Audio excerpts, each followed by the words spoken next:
Something really strange is happening in Los Angeles, and it's got a lot of people talking. The mood around the Chargers right now? Serious. Because this latest update is not your usual headline. Before we dive into the latest breaking news, make sure to subscribe to the channel, like the video, and turn on the bell icon so you never miss any big Chargers updates. Let's get into it. The Chargers made a smart move this week, a trade for a defensive end. Solid pickup. It filled a real need, and honestly, fans had every reason to feel good about it. But then, things took a weird turn. Right after the trade, the injury report drops, and boom, 2 more offensive linemen are hurt. That means without Pipkins and Salyer, this team might have to rely on their 4th and 6th options at offensive tackle. That's not just a problem, that's a red flag. And what's even stranger? No new signings. No fresh trade. Nothing. It's like they're just throwing whoever's left out there.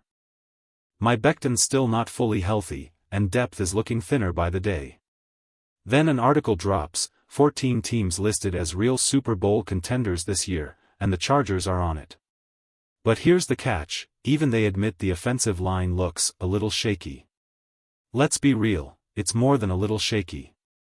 This is where things could get interesting. Stay with me. Let's be honest, this situation is starting to feel way too familiar. Chargers fans know what I mean, it's that same frustrating feeling when the roster just keeps getting thinner, and the hope starts to feel heavier. This is exactly what happened to the Lions last year. A strong team. Big expectations. But then injury after injury after injury, especially on defense. And suddenly, no matter how much heart you've got, there's only so far you can go when key players keep dropping. And now, the Chargers seem to be standing at that same crossroads. The big question is, can they survive the next couple of weeks, hang in there, and get their guys back before the season slips away? The good news, not all these injuries are season-ending. There's still time to fight back. And speaking of good news, here's a twist. On paper, the Chargers' offensive line has struggled badly, they've allowed 86 pressures already, the 3rd most in the league. But guess who they're up against next?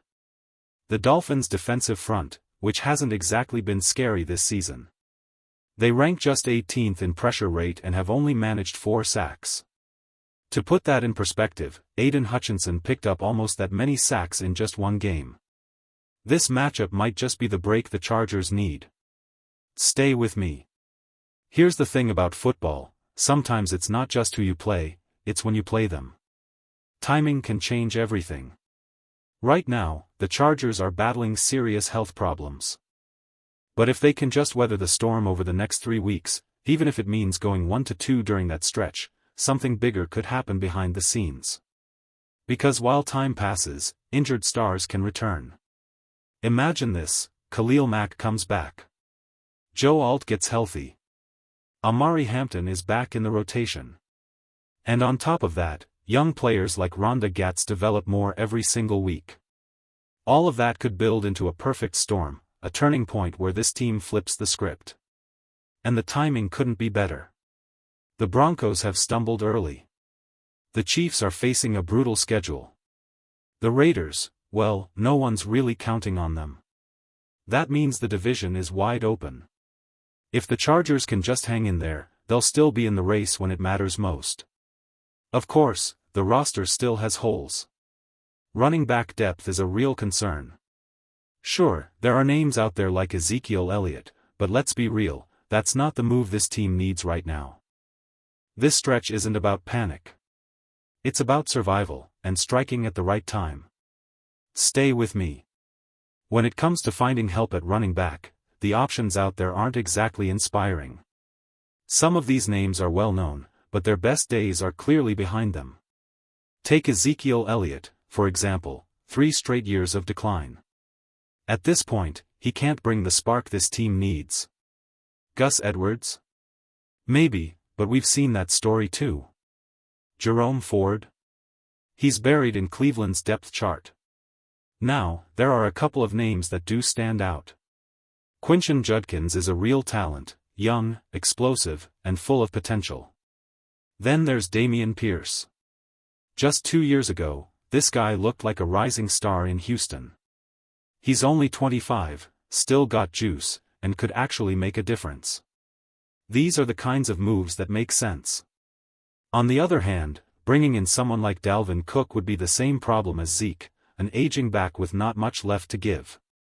And the Chargers can't afford to gamble like that right now. Meanwhile, the real battle isn't just about who runs the ball. It's about keeping the offensive line standing. Injuries are piling up, and that makes every matchup feel twice as dangerous. And next up, it's the Dolphins. A winnable game, yes, but also a high-pressure one. With Joe Alt out and the line stretched thin, it's a nerve-wracking situation. Because if they don't win this one, it's not just a loss on the schedule, it'll feel like a punch in the gut for the entire locker room. This game matters. A lot. Stay with me. Here's something really important to keep in the back of your mind: the Chargers' playoff path isn't as hopeless as it might look right now. When you line it up against the rest of the AFC, the picture actually gets a lot more interesting. Right now, the Texans are on a bye week, sitting quietly in the mix. And if you take a step back and look at the big picture, there are about 9 real contenders fighting for just 7 playoff spots. That means this race is far from over. Even if the Chargers hit a rough patch, say, they drop 2 or even 3 straight games, they can still be right in the playoff hunt. That's because several teams in the AFC just don't look like real threats. The Jets, Titans, Browns, Raiders, Dolphins, and Bengals, they're struggling. And realistically, most of them won't make it to January football. At most, you've got a few strong squads at the top, maybe the Ravens if Lamar Jackson gets back to form, but beyond that, the field is wide open. 7 playoff spots. 10 teams in the race. That's a lot of margin for a late-season push. Compare that to the NFC, where only a couple of teams are already out of the picture. The AFC is more chaotic, more unpredictable, and that actually benefits the Chargers.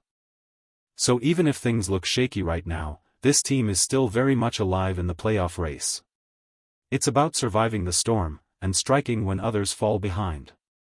Stay with me. Let's get one thing straight: the sky is not falling.